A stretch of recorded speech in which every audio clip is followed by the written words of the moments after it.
In Justify the Conclusion questions, your goal is to find the missing assumption that makes the argument's conclusion logically follow from its premises. Think of it as finding the missing link that connects two ideas so that the reasoning becomes airtight. Let's look at this example. Before we break it down, pause the video now if you want to try this question on your own. Here, the argument begins with the premise that for any visceral emotion, there are always situations where it is healthy to try to express that emotion.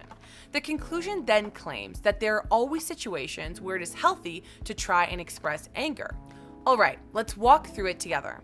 The premise talks about visceral emotions, but the conclusion talks specifically about anger. To make that leap valid, we need a statement that connects anger to visceral emotions. That is why the correct answer is choice B, which says anger is a visceral emotion. Once we add that assumption, the reasoning becomes complete.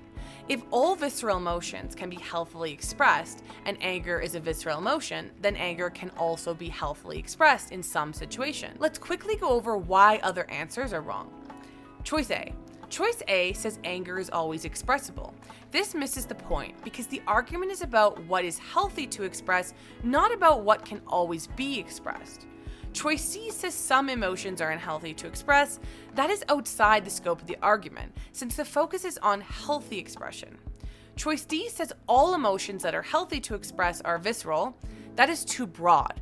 We only need to connect anger to visceral emotions, not every emotion. Choice E says an emotion is visceral only if it is healthy to express. This reverses the direction of the logic and still does not link anger to visceral emotions. The key takeaway is this. In Justify the Conclusion questions, identify what the premise talks about, what the conclusion talks about, and look for the answer that directly connects these two ideas. In this case, linking anger to visceral emotion makes the argument valid. Finally, if you want to learn how to spot missing assumptions instantly and make every logical reasoning argument airtight, book a free consultation with Hummingbird LSAT Prep today.